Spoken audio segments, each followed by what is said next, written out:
Assalamualaikum warahmatullahi wabarakatuh. Saya Rizka Agustin, guru BK SMK Negeri 3 Melabo.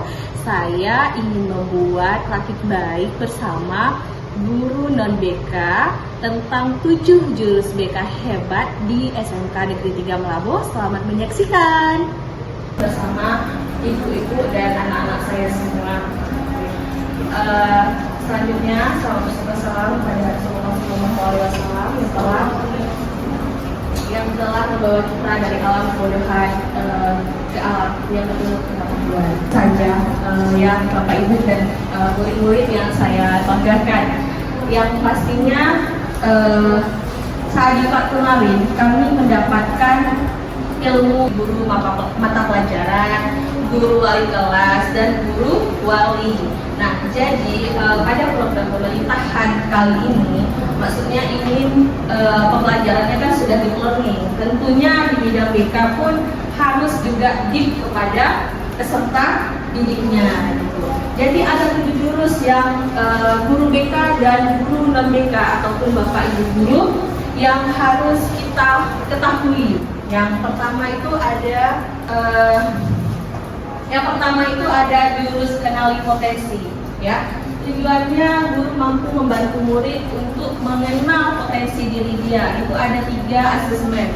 Yang pertama asesmen gaya belajar, asesmen multiple intelligence, dan asesmen reason. Biasa kalau misalnya reason itu sering dipakai oleh guru BK untuk membimbing peserta didik dalam hal jenjang karir, dalam hal mencari pekerjaan kalau kita SMK, dan dalam hal guru BK dan guru non BK ini terampil dalam menerapkan bimbingan langsung di kelas, yaitu tentang membantu peserta didik kita mengelola emosinya ataupun mengelola stres akademiknya.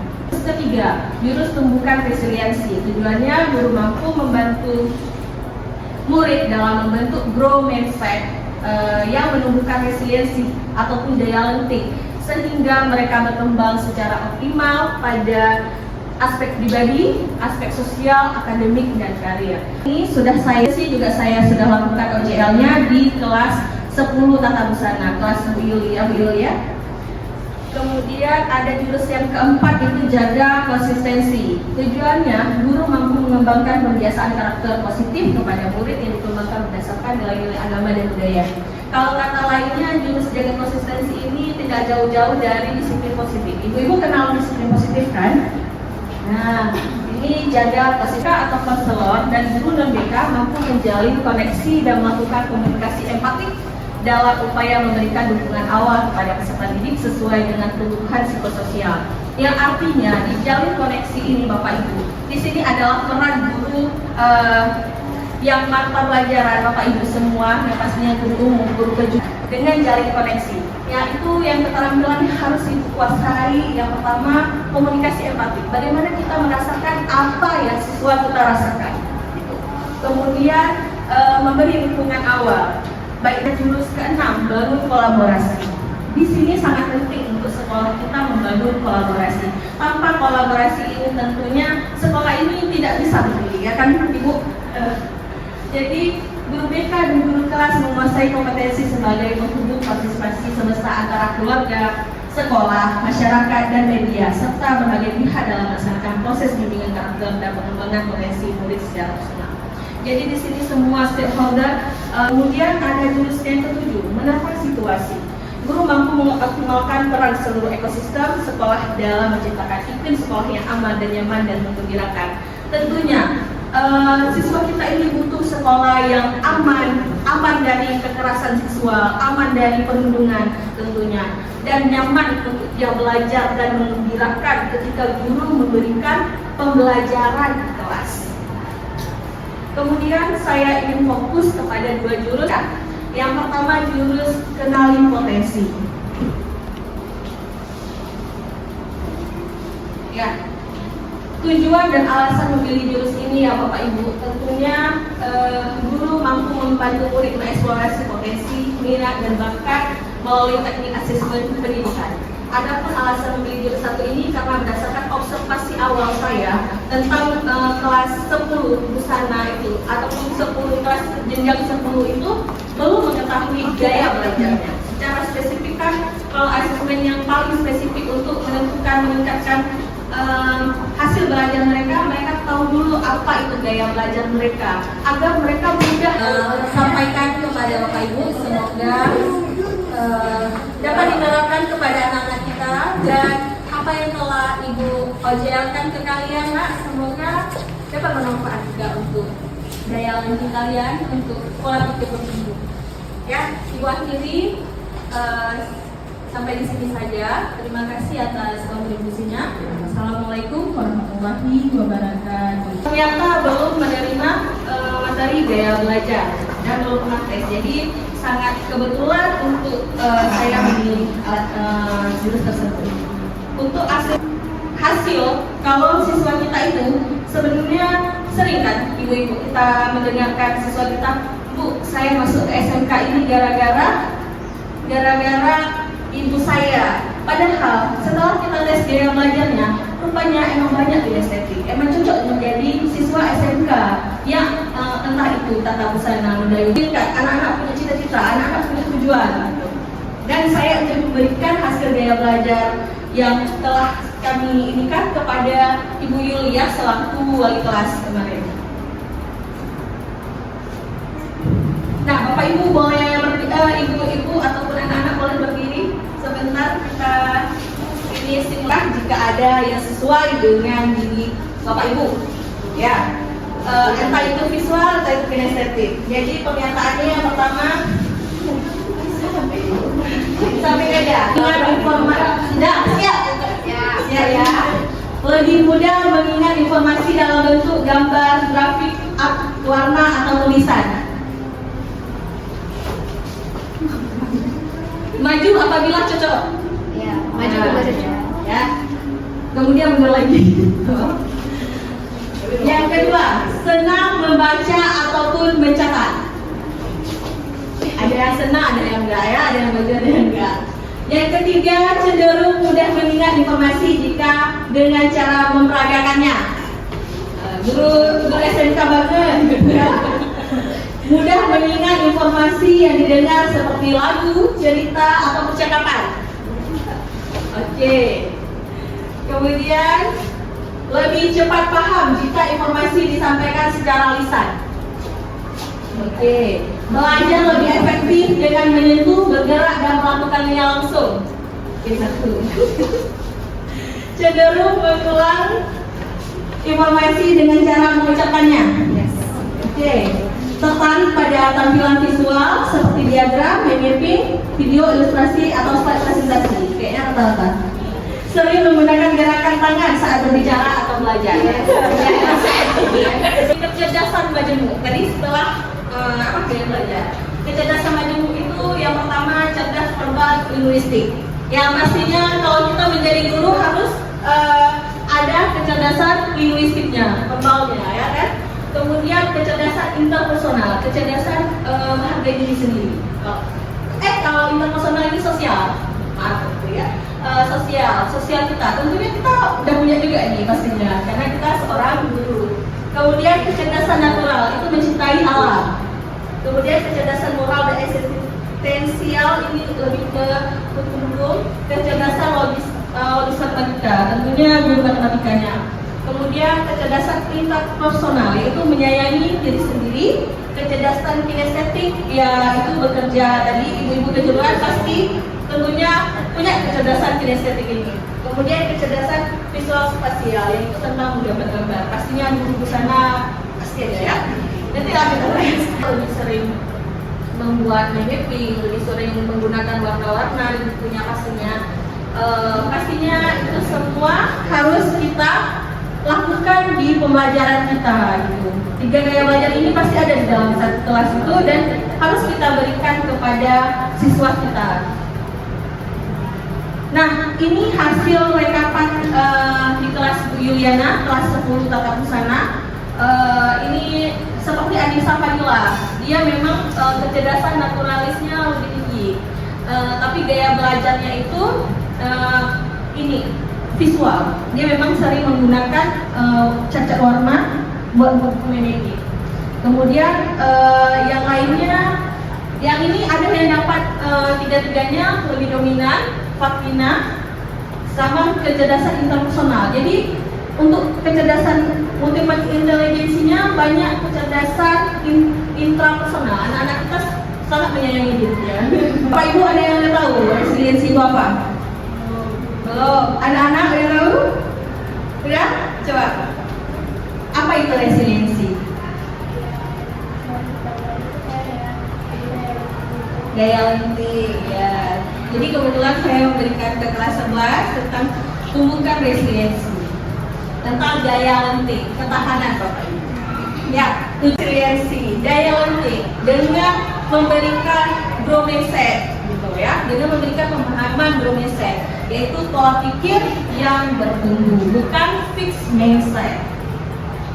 Nah, alasan saya memilih jurus 3, tumbuhkan resiliensi. Laporan hasil pengamatan wali kelas, ada sebagian wali kelas 11 tentunya. Sebagian guru menyatakan bahwa muridnya kurang bersemangat dalam menghadapi tantangan. Saya udah juga tanya kepada siswa, apa sih tantangan kita di kelas 11 ini? Banyak praktik Bu, kami lebih capek daripada kelas 10 ya. Tentunya kadang-kadang bersemangat mereka, kadang-kadang mereka bolos dari sekolah, nggak mau pergi ke sekolah karena kayaknya capek kali lah. Cenderung menyerah. Ada siswa kita kelas 11 nih, ada yang menyerah, nggak hadir, ada aja alasannya. Ya saya temukan. Yang pastinya kita tahu itu siapa dan perlu kita tingkatkan grow mindset-nya. Capek di pelajaran. Oke, kita banyak ribut. Ini ya Bapak Ibu, ini Ibu-ibu, silakan.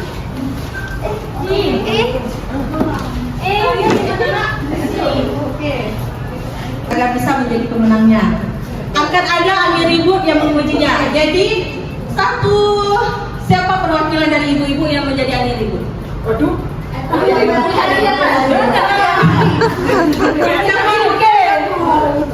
Siapa yang menjadi? Ya, Ivy. Dari orang-orang siapa yang menjadi angin ribut?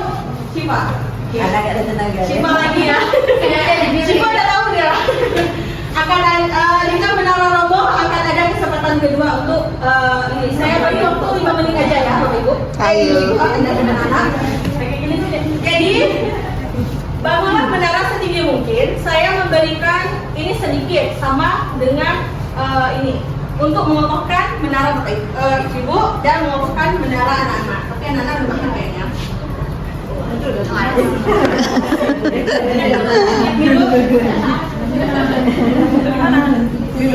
Kata 51 di 857 harus sudah selesai ya.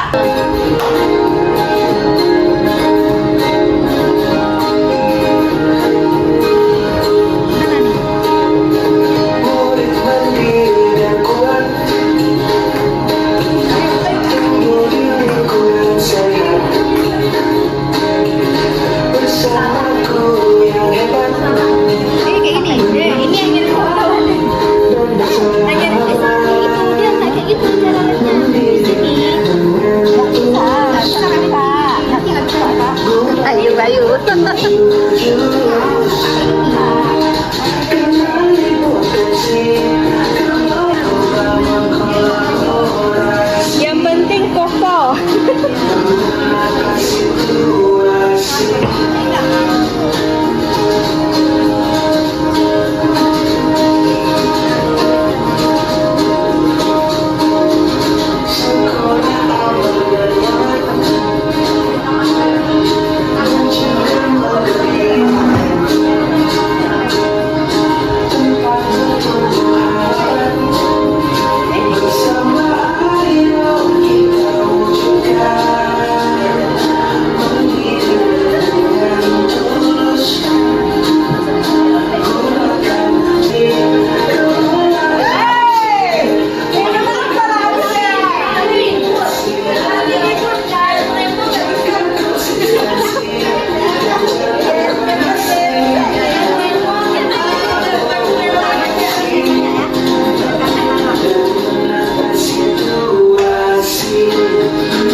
perasaannya hari ini?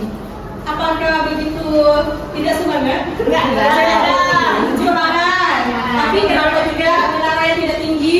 Karena waktunya. Karena waktunya. Tapi ini pernah coba kan? Ya. Apa pelajaran paling berharga tentang daya lenting atau residensi yang Bapak, Ibu-ibu dan anak-anak dapatkan saat berusaha bangkit dan membangun kembali puing-puing tersebut? Coba dari ibu-ibunya dulu, silakan Bu Cici. Mengajarkan kita untuk jangan cepat menyerah. Jadi harus cari solusi lagi biar itu bisa mencapai hasil yang lebih baik. Oke, kalau dari anak-anak, apa sih pelajaran berharga yang kalian dapatkan dari membangun negara? Tetap semangat, jangan pantang menyerah. Jadi ibu-ibu, ini ibaratkan semangat kita ataupun daya lenting kita, ya. Tentunya Bapak Ibu-ibu tadi ada semangat gitu kan, anak-anak pantang menyerah, itulah yang disebut daya lenting di diri kita, daya bertahan, mental kita kuat. Mau cerita ke siapa, dia nggak tahu mau bagaimana, nggak ada dukungan dari orang tuanya, nggak ada dukungan dari ibunya, jadinya dia memilih untuk bunuh diri. Itu daya lentingnya tidak ada dan tidak ada siapa yang menumbuhkannya. Kemudian dia udah memasuki fase suicides, udah di atas putus asa, itu ada suicides. Saya memberikan materi tentang ujian menghancurkan resiliensi. Kenapa sih ujian menghancurkan resiliensi? Ada yang tahu ibu-ibu? Ujian itu bisa menghancurkan daya lenting anak kita. Ada yang tahu, Devi? Karena akan membuat anak itu terlalu cepat puas dan bangga diri sehingga dia tidak ada tujuan. Iya, betul. Ujian itu menghancurkan resiliensi karena cepat puas ya, Ibu Melin. Sehingga anak ataupun anak ketika telah dipuji-puji, ketika dia nggak bisa, kali itu dia makin jatuh dia. Anak yang sering nggak kena masalah itu seperti itu. Ketika dia ada punya masalah, dia bakal jatuh. Nah, itu. Makanya ujian itu menghancurkan resiliensi. Jadi di sini juga ada kayak parenting kita ke anak kita ya, untuk jangan terlalu banyak memuji anak kita. Ih, cantik kali kayak gitu. Enggak, tapi adik cantik kalau misalnya habis mandi gitu. Maksudnya enggak selalu pujian yang kita kasihkan untuk anak kita sendiri ataupun kepada siswa kita. Nah, di kelas A, siswa ini sebagai subjek, ibu bapak bangga kepada kami. Kemudian anak sebagai subjek, kamu pasti bangga pada dirimu. Kalau pujian, kita yang sebagai subjeknya, kita yang bangga kepada anak didik kita ataupun anak kita.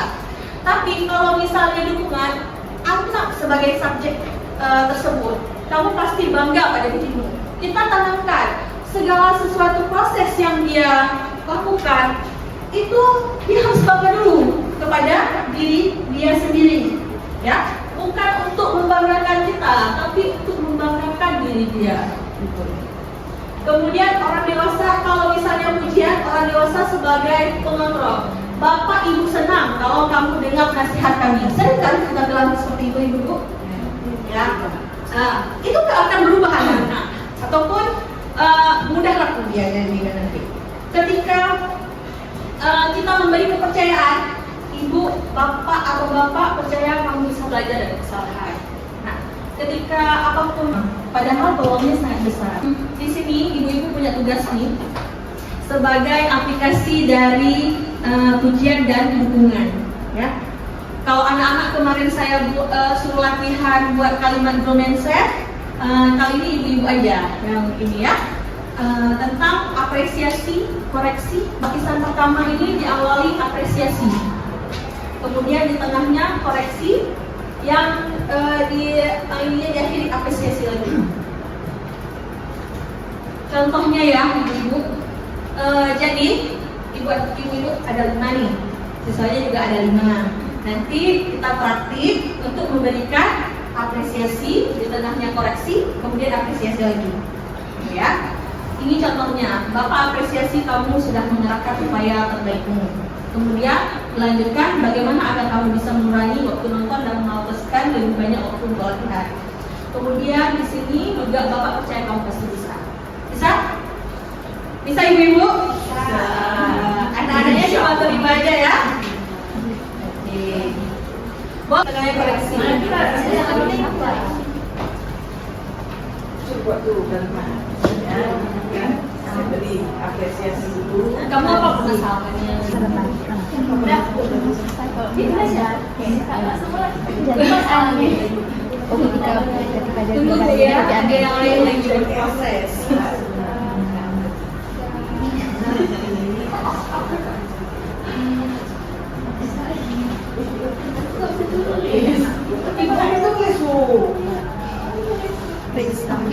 Sudah siap? Di depan pintu pagar, kalau setiap hari ketika guru piket datang, itu pasti anak-anak, nak, sebenarnya kamu tuh udah cantik, tapi kalau mau cantik lagi, itu ciputnya dipakai, jadi rambutnya tidak keluar kemana-mana, ya kan? Kita sesuai dengan syariat. Tuh, kan? Depannya, ini ya, pakai ciputnya biar tambah lebih cantik lagi, oke? Nah, selanjutnya kelompok siapa? Bu Liliana. Next aku ya. Ya.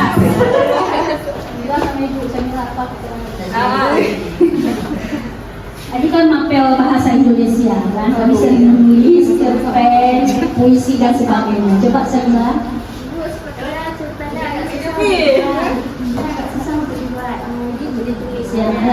aduh Samila, menurut ibu lihat Samila kan sering menulis di sela-sela istirahat. Itu kan sering tulis tulisan di pas istirahat, Samila nggak keluar itu kan.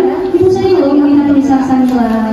Tetapi supaya kamu lebih teliti memahami bagaimana menulis alur-alur dalam sebuah cerpen, sebaiknya Samila lebih banyak menonton atau membaca yang ada di aplikasi-aplikasi. Itu juga sebagai tambahannya. Nah, Samila pun sudah sangat bagus dalam menulis. Alurnya sudah kelihatan. Saya ibu mohon Samila lebih memantapkan lagi, seperti misal membaca tulisan-tulisan orang lain. Seperti itu. Terima kasih. Terima kasih. Tadi saya sudah menanyakan terlebih dahulu misalnya kesulitannya di dalam kelas itu apa. Karena kebetulan jurusannya di sana, jadi jurus sinkron. Coba sampaikan apa keluhannya?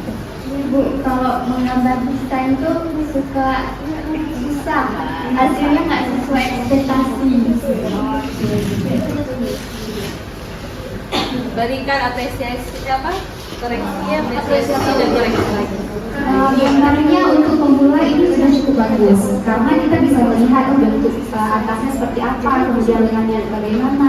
Walaupun mungkin agak ada yang kurang-kurang gitu, tapi selanjutnya dengan proses-proses yang terus kita laksanakan ke depannya, praktek yang tidak pernah hentinya, selanjutnya pasti akan lebih bagus lagi. Jadi jangan pernah menyerah dengan untuk percobaan pertama, karena bagi pemula tidak rapi itu hal yang wajar, tapi ketika kita terus menerapkannya untuk praktik-praktik yang lebih dalam lagi, insya Allah kedepannya bakal lebih baik lagi. Jadi yakin kedepannya gambarnya bakal lebih pro lagi, lebih baik lagi kedepannya.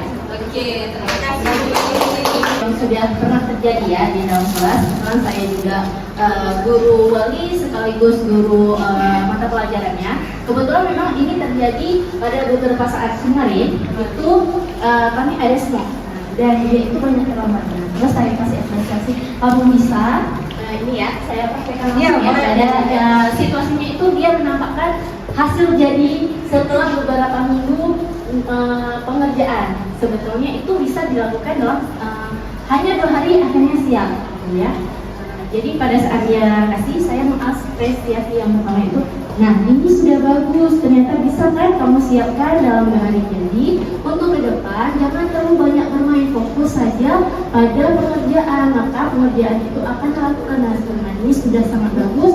Maka ke depan itu kamu tingkatkan lagi kefokusan kamu kepada apa yang sedang kamu kerjakan, dengan terlalu lalai pada dengan teman, mungkin dengan tugas yang berbeda. Jadi lebih fokus lagi, kamu sudah hebat, kamu sudah bisa, tingkatkan lagi nah ya.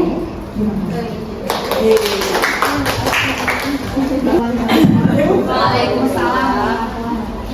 Baik, ini sebenarnya kita kan di semua mata pelajaran kita ampu, tapi di sini saya memang dekat dengan teman-teman biasanya dia masih sering buang sampah sembarangan, walaupun udah diingetin tapi masih aja diabaikan. Oke.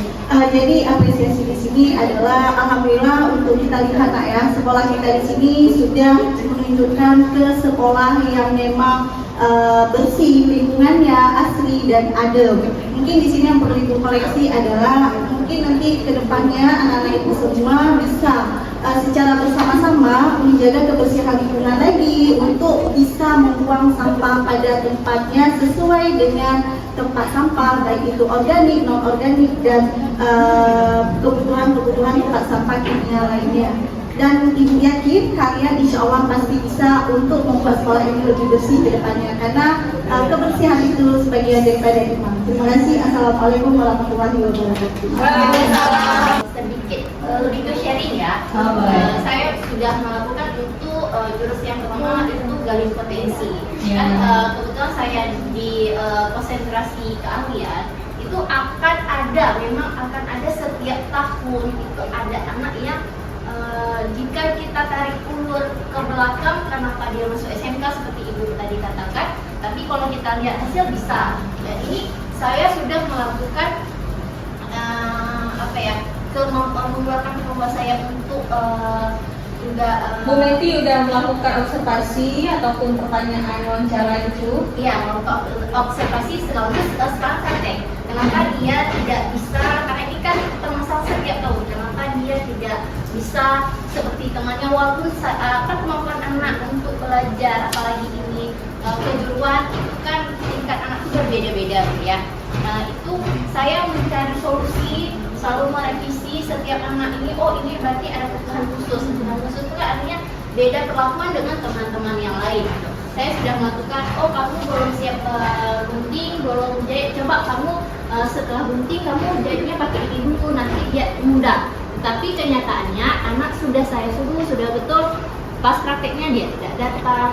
Akhirnya pelaksanaannya saya ingin melaksanakan lebih, tapi tidak mumpuni di anaknya. Nanti kalau jumpa saya di jam saya itu dia akan datang pada saat jam-jam saya hanya berseri 2 jam, 3 jam. Kalau di jam full saya dia tidak tidak datang. Sedangkan ada datang pernah seminggu, dalam seminggu hanya sehari. Di situ saya katakan perhatian saya lebih ke dia, tapi besoknya dia tidak datang. Itu apa yang seharusnya saya lakukan sebelum saya serahkan ke guru wali atau ke guru BK. Saya ingat saya sebagai guru pertama yang menghadapi masalah itu punya solusi lebih lah. Ingin mencoba dari sharing komedi ini, dari permasalahan ini juga saya lebih memilih jurus ketiga ini, itulah tumbuhkan resiliensi. Bagaimana kita ini bisa membuat peserta didik kita memiliki pemikiran yang bertumbuh, grow mindset ini, ya kan, Bu Meti? Sudah bagus apa yang Bu Meti lakukan. Misalnya pertama, kenali dulu potensi anak itu, seperti ada yang gaya belajarnya auditory, kinestetik, dan visual. Itu kan udah nampak ya. Kebetulan kalau di sana itu kebanyakan anak kinestetik. Itu sangat mendukung untuk mendayung mesin, ya kan. Kemudian ada anak visual. Tapi anak visual ini yang saya temukan di rata-rata kelas cuma 2 atau 3 orang. Mereka suka gambar-gambar, artinya kayak Syifa tadi kan bertanya kepada Bu Melin tentang masalah gambarnya yang masih kurang mulus, ya kan Syifa? Jadi di situ memang gak banyak anak visual. Kemudian anak auditory itu kan yang mendengarkan ibu, gitu ya. Mungkin kasus ibu ini yang seperti tadi itu kan anak yang kebetulan dia kinestetik ya Bu, atau apa? Kinestetik ya kan. Tapi dia memiliki pertahanan yang kurang, jadi dia selalu menghindari ibu untuk masuk ke dalam kelas, ya kan. Jadi bagaimana ibu menghindari untuk bisa dia menjadinya. Seperti itu aja Bu, mungkin dari saya. Ada yang ingin kasih masukan? Ini sepertinya kegiatan. Assalamualaikum warahmatullahi wabarakatuh. Saya ingin bertanya sedikit mengenai yang sering kita alami, yang sering kita lihat di pendidikan sekarang. Terkadang kita tidak mengetahui lebih dalam, kita tidak, apalagi sebagai guru mata pelajaran. Terkadang kita hanya menanyakan kondisi si anak itu ya seperti itu saja. Apakah di depan orang ramai untuk memberikan pelajaran kepada orang lain ataupun memberikan pelajaran kepada siswa lain? Karena menurut saya, kalau saya merasakan diri saya pribadi ya, tidak tahu mungkin ketika menjadi seorang siswa yang sekarang seperti apa. Karena siswa yang sekarang lebih bermental lemah daripada kita yang milenial ke Gen Z gitu, yang tahun 90-an. Kalau sekarang anak-anak terlalu mudah down. Bagaimana cara yang baik untuk kita meningkatkan semangat si anak ini tadi tanpa mengutarakan hal-hal negatif? Dan pertanyaan dari Bu Melin itu lebih ke kalau misalnya biar anak itu, misalnya anak itu butuh kita bimbing, ya kan? Secara nggak bisa lagi secara rame-rame, mungkin dia akan malu gitu. Jadi di jurus BK ini ada yang namanya ini apa? Yang coaching itu Bu Melin bisa lakukan dengan menumbuhkan resiliensinya. Kemudian Ibu Melin juga harus pertama seperti jurus yang ini, jalin koneksi. Di situ Ibu bisa perlu keterampilan pertanyaan terbuka, misalkan apa permasalahannya. Kemudian bagaimana sih perasaan kamu, apa permasalahan yang ada di rumah. Tanyakan secara intens. Tapi untuk membangun itu tentunya kita harus punya.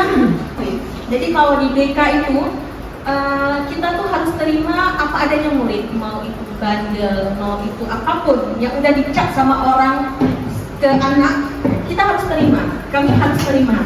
Begitu juga kita harus terima apa yang adanya anak, karena anak ini adalah unik ya, punya permasalahan, punya kepribadian yang lain kan.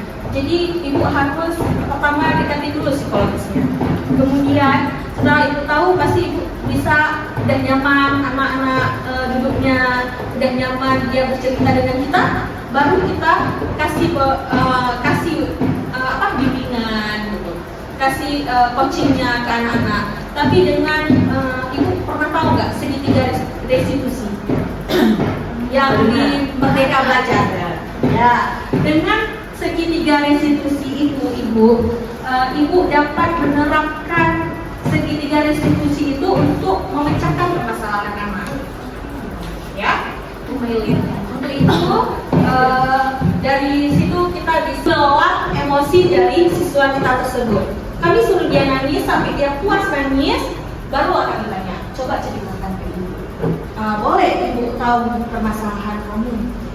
Saya tanya ke siswa yang cowok ini. Saya malas sekolah, dia bilang, saya inilah, saya itulah, gitu kan permasalahan dia. Kemudian di sekolah saya juga dibedakan tuh. Dia bilang saya tak inilah, kami telusuri. Kenapa sih penyebab dia sampai dijudge kayak gitu? Kemudian kenapa sih di rumah dia dipukul gitu? Menurut keterangan dia kan dipukul. Tapi kan kita di sini juga observasi dia. Dia kebanyakan tidur di sini. Kemudian saya telusuri lagi. Dia mencari uang. Ayahnya kebetulan kerjanya bengkel. Jadi kan pemasukannya tuh nggak terlalu banyak. Jadi dia cari uang melalui game Mobile Legends sama PUBG gitu ya. Jadi kan dia ngantuk. Orang tua melihat anak ini ngantuk-ngantukan, disuruh jam rumput, disuruh, tapi anak ini memang mengerjakan semua pekerjaan rumah meskipun dia anak cowok. Karena orang tua cewek ini sakit, nggak boleh terlalu lelah. Akhirnya apa yang saya bilang kan, yang saya contohkan kepada si anak, ibu baru minta sama keluarganya kan, saya menceritakan kepada anak ini untuk seberapa inilah daya lenting si anak ini, anak yang mau bunuh diri, anak yang hampir ditabrak sama keluarganya. Kalau misalnya kamu kabur dari rumah saya akan tabrak kamu. Saking juga ke rumahnya anak, pokoknya babak belur lah psikologisnya. Tapi kamu orang tua, walaupun dimanapun orang tua udah dipukul, kita nggak merasa sakit. Tapi kalau orang lain yang pukul kita, tentu mana anak yang lebih sakit? Saya tanya ke siswa kita, lebih sakit dari sini ada yang lentingnya ini. Akhirnya anak ini masuk di jurusan hukum. Dia mau menjadi hakim ataupun jaksa yang dapat membela anak-anak yang seperti dia ini. Begitu.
saya sampaikan kepada Bapak Ibu, semoga dapat diterapkan kepada anak-anak kita, dan apa yang telah Ibu ojelkan ke kalian, Nak, semoga dapat bermanfaat juga untuk daya lengkap kalian, untuk pola pikir bertumbuh. Ya, Ibu akhiri sampai di sini saja. Terima kasih atas kontribusinya. Assalamualaikum warahmatullahi wabarakatuh.